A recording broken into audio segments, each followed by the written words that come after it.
In this video, I'll show you how to paint a Skorpekh Destroyer Lord, and hang around until the end and I'll tell you how you can win it.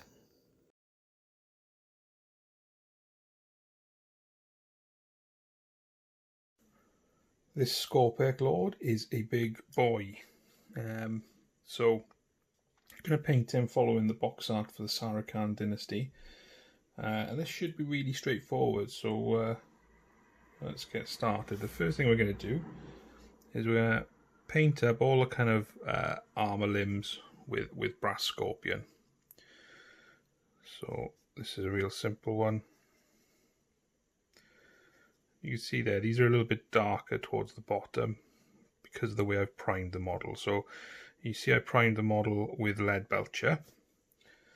That's the spray, just because it's really easy. But what I did with this one, which is slightly different to the Necron warrior I did, I actually primed this Chaos Black first, and then I dusted it from above with the Leadbelcher. So what that means is that the kind of underneath bits are a little darker, and there's a little bit of a colour transition. So all I'm going to do with this is just pop this brass scorpion all the way along, being careful not to go over any of the silver parts. And then we'll come back once all the limbs are painted and we'll lay down the base coats for the next bit of metal. So in terms of the metal colours, we're going to have silver, we're going to have a bronzy brass, we're going to have the new Canoptek Alloy colour, and we're also going to have a little bit of good bronzy gold as well. So we've got a nice brass colour on the model there. So next up, I'm going to use Runelord Brass. Now this is the new Runelord Brass base paint, so I'm using this for the first time. And straight away you can see it's a million times better than the Runelord Brass layer paint I normally use. So in terms of what we're going to paint Runelord Brass, we've got this little bit here. So don't forget to the back side as well. We've also got the head, or the face mask. And the other bit we've got to do with these big,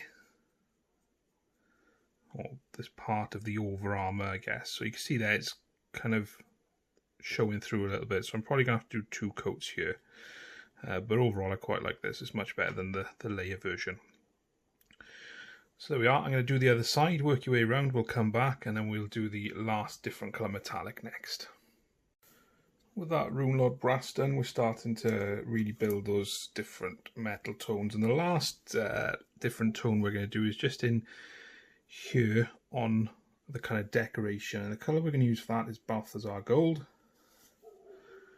And we just want to work it in.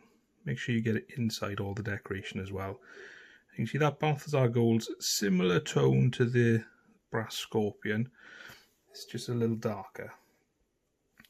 So work this in, get it all through here on this kind of decoration, and then we'll come back and we'll start shading and highlighting all this metal next. So there we go, that's all the kind of basing done on all the different metal elements. So we want to shade it all now. We're going to shade the entire model with Nuln Oil. So just work it all the bits that you've just done. Now we don't want it to pool, so just keep an eye on it and keep moving it around the model if it does start to pool. But this is all the metal, so all the kind of silver, all the different brass we've done, just cover it in Nuln Oil. Again, as usual, you don't need to watch me doing it, it's a real simple step. So we'll get that done and we'll come back and start the highlighting process next. We're really going to make the metal start to pop. Make sure that that Nuln Oil is totally dry before we do the next step. And what we're going to do is we're just going to dry brush some of the silver metallics with some Necron Compound. Now if you watch my videos you know I like to use a makeup brush. For that I'll put a link to them in the description, and the reason I like a makeup brush is that I find them softer.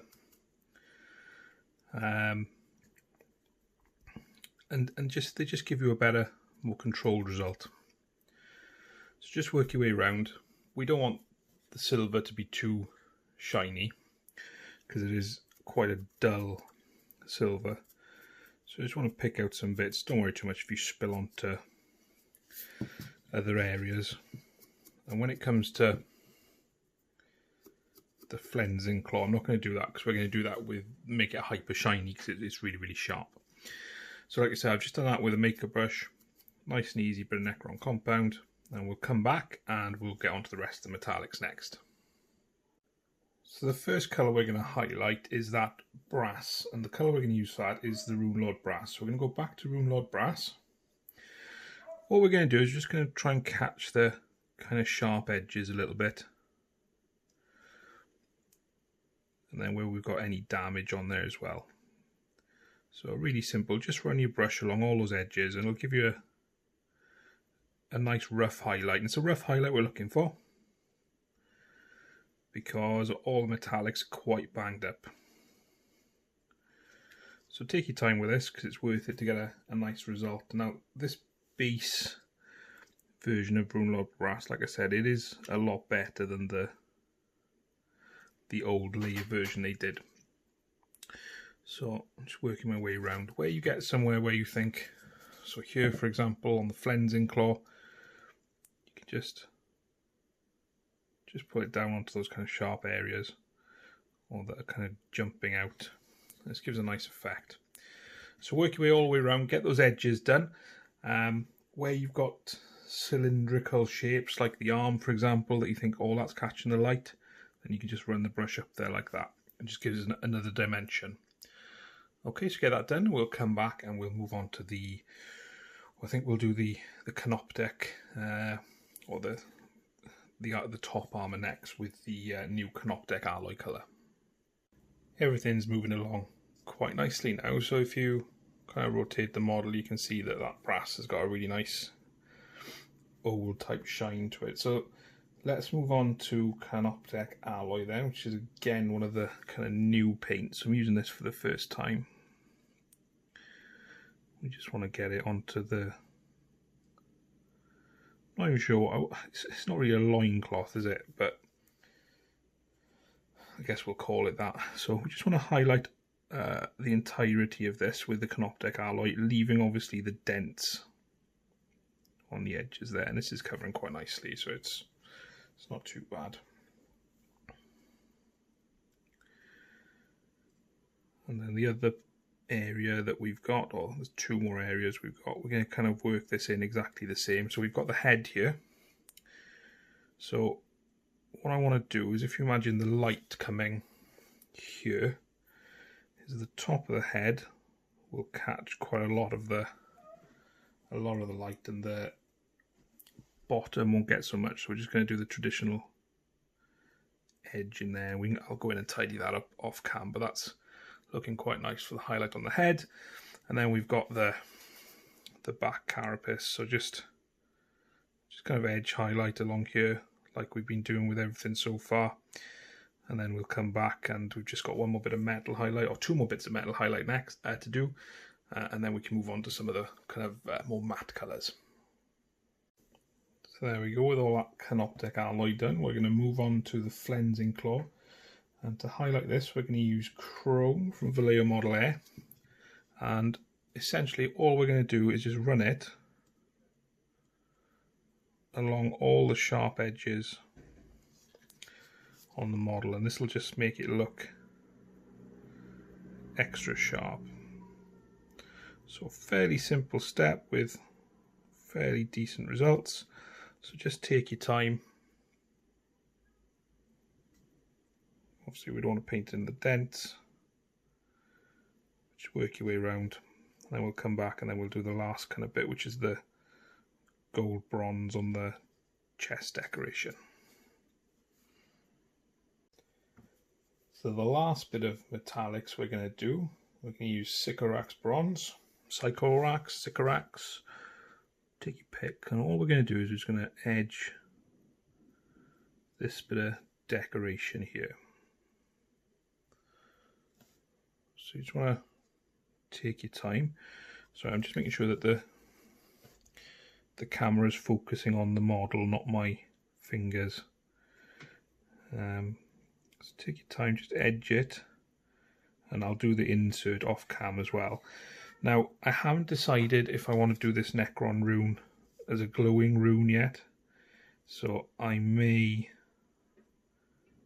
just do it in Sycorax Bronze for now and then go back to it. But for now, I'm pretty happy with that. Finish the rest off cam, and then we'll get on to the matte colours next. Moving on to the matte colours then, I'm going to start off with some Abaddon Black, and we're going to use this for things like this ribbed pipe here. Just take your time not to paint over any of the metallics you've already kind of gone over. And then the big part that we've got the kind of the weapon here. So take your time painting it. You can see there it's probably going to need 2 coats as our resident Formula 1 driver goes past.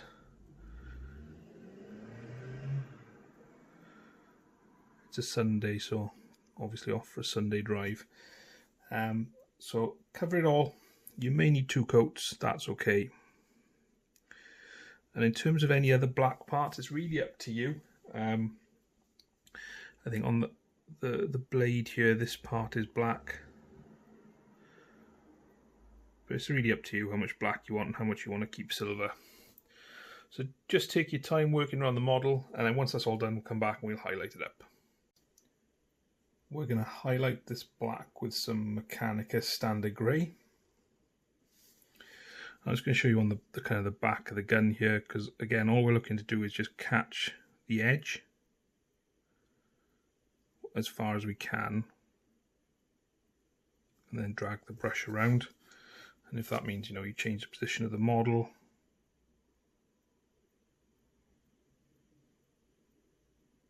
just like that, really easy. So work your way around the black, get all those edges done, and then we'll come back.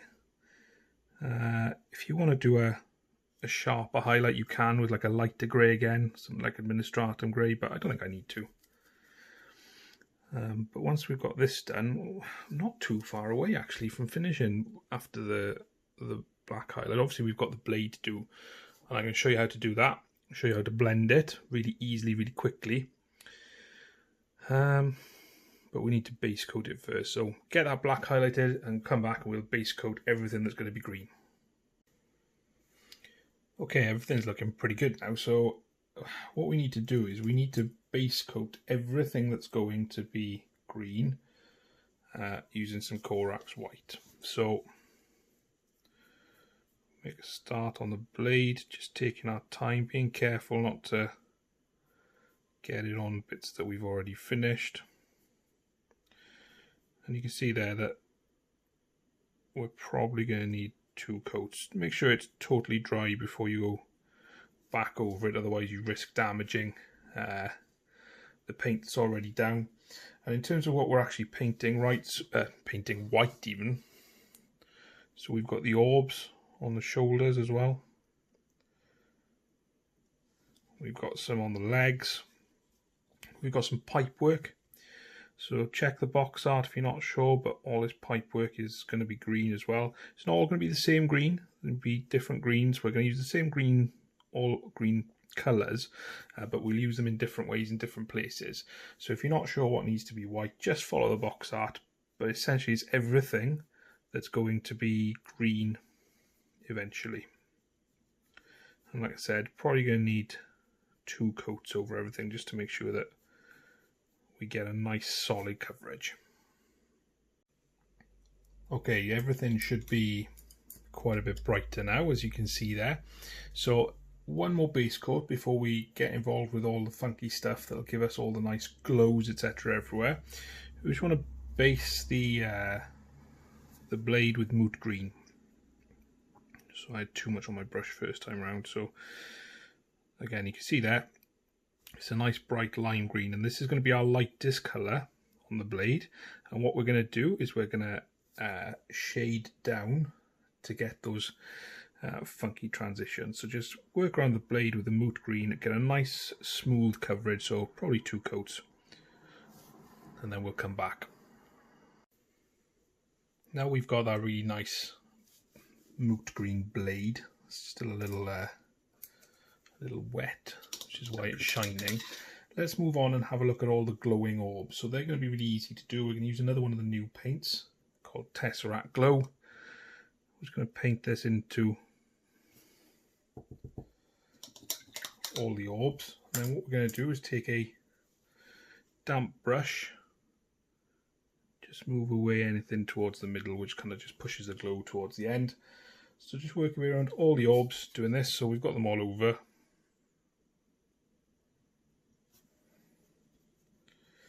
And that gives us a nice kind of lime green glow effect on them. Could do the eyes like this as well.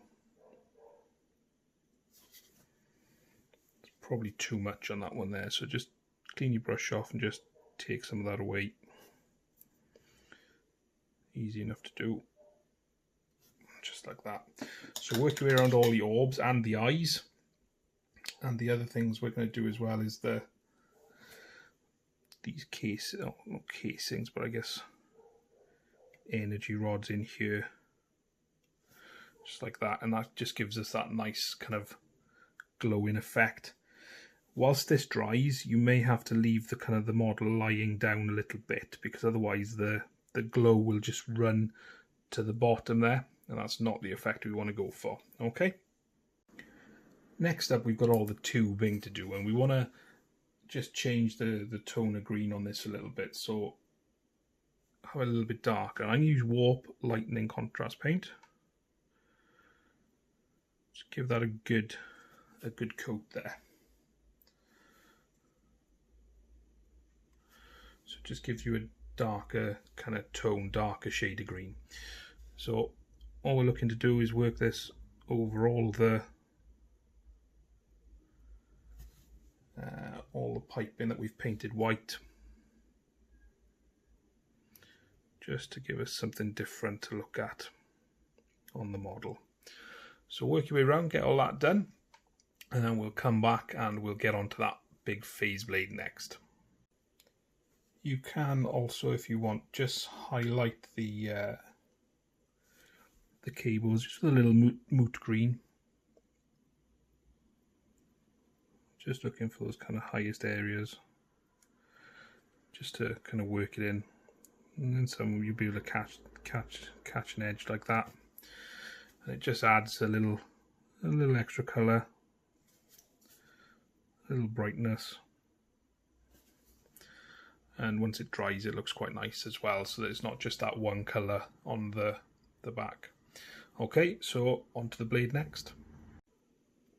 So for the blade, we want to achieve something that looks a little bit like that.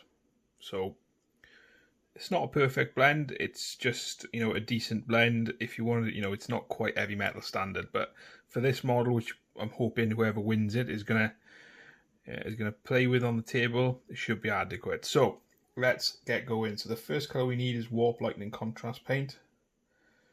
Get a little bit on your brush and then wipe it off on a paper towel. And then what we want to do is paint sort of this half of the blade, pushing towards the end with that Warp Lightning. And then we want to do the same thing in towards the middle. So about halfway, push that in towards the middle, and the same from the bottom end up into there. And then we're obviously going to do the same with this, where we're going to push down. I haven't got enough of my brush.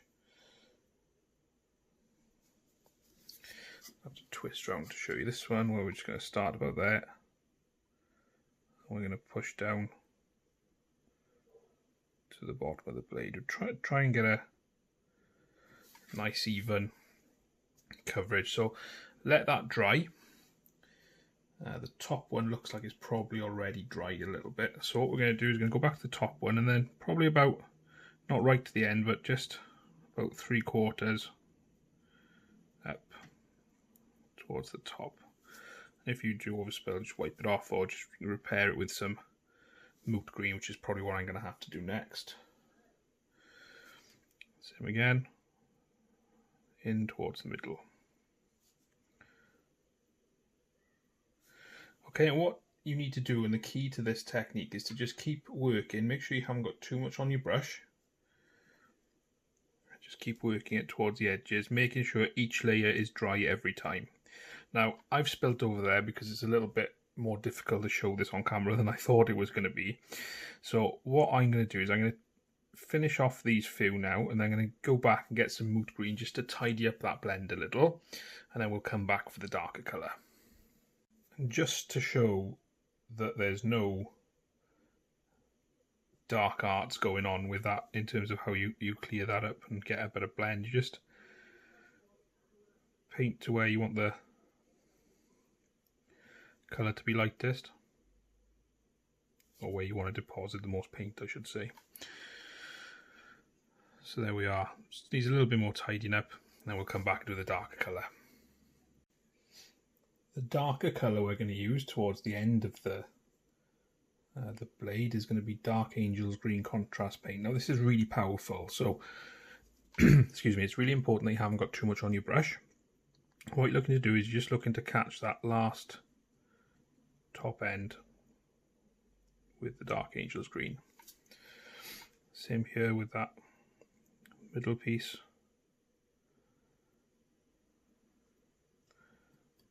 And there. This is a bit more difficult to show on the camera than I thought it was going to be. So if once you've got it in there, you want to get that, let it dry. And it's really important every time you use one of the paints to do this is that you wipe it off your brush, and then you use as much of the brush's surface area as you can to lay down that colour. So rather than just kind of using the point, you're trying to use the whole kind of body of the brush. When you run into situations like that where the blend's not quite perfect across the transitions, again, if we were doing this to an heavy metal standard, we'd be using normal paints rather than contrast paints perhaps. So all I'm going to do is I'm just going to go back to that warp lightning and just tidy up that blend a little bit. That's a bit better. So I'll finish this off cam, and I'll just keep with the warp lightning and just ever so close to just pop that little bit in just to blend in there, and that's pretty good. But we'll come back and we'll shade that recess line next. Shading the recess line is just a question of a bit of patience and a good point on your brush. And all you're doing is just following down the shape. If you make a mistake like that, you can just wipe it off. And I'm using Dark Angel's Green contrast paint for this. And this is one of those steps that really helps to pull everything together, because it gives borders and boundaries onto everything. So finish this off yourself off cam. Or I'm going to finish it off cam. If you're filming yourself painting, great. Otherwise, we'll come back ready to get the next stage done. Once we're happy that everything is dry, we're going to highlight those edges now. So this is going to be mostly straightforward, but there will be some complicated bits. So what we're looking to do is we're just like to pull the brush along every edge that we come up against. And the colour we're using for this is Gauss Blaster Green. Again, it could be Gauss, Gauss, whatever takes your fancy. So fairly straightforward task for the most part. There will be some areas where it's a little more difficult, so when we work our way through some of the interior of the blade, it might get a little more difficult. So we're going to have to just have a really steady hand. Make sure our paint is thinned. Not sure mine is quite thin enough there, so it'd be a bit more difficult. But basically, the thinner your paint is, the better it's going to run and flow off your brush. So if you're not sure which bits to do, there's the other side of the blade. So it's basically every edge and the center line. So get that done, come back, we've got one more colour to do just to put some extreme highlights all over the model, and we're done. Okay, so things are looking pretty good now, so we just want to take a little bit of white scar to finish off. And we just want to run this along the edges of the blade, come on the outside, just to kind of re-emphasize the sharpness of the blade. And the other place I want to put a little bit is just in the kind of the center of these glowy bits. Sorry, I'm just checking on the focus. And also any orb that you've got, just a little bit of skull white in the middle. Skull white, white scar, I always call it its own name. So just work your way around, dot the eyes as well, and this chap is finished. Now, if you'd like to win him, all you need to do is subscribe to the channel and leave a comment down below saying win. Today's the 2nd of August. On the 5th of August, I will put all these names into a random generator, and I will pick one of you to win this model. So there we have it. This Skorpekh Lord is done and ready to terrorize the Imperium. I really hope you've enjoyed the video. If you have, please leave a like and a comment down below. If you want to support me and the channel, then please check out my Patreon link in the description, where you can pledge from as little as $3 a month, and everything goes back into the channel in terms of buying models, equipment, etc. Don't forget, you can also win this guy if you leave a comment underneath this video saying win by the 5th of August 2020, then you could be in with a chance. All that's left for me to say is check out the description, where you can see the links to my recommended equipment and also get up to 20% off all your wargaming needs with Goblin Gaming. Otherwise, thanks for watching. I'll see you next time.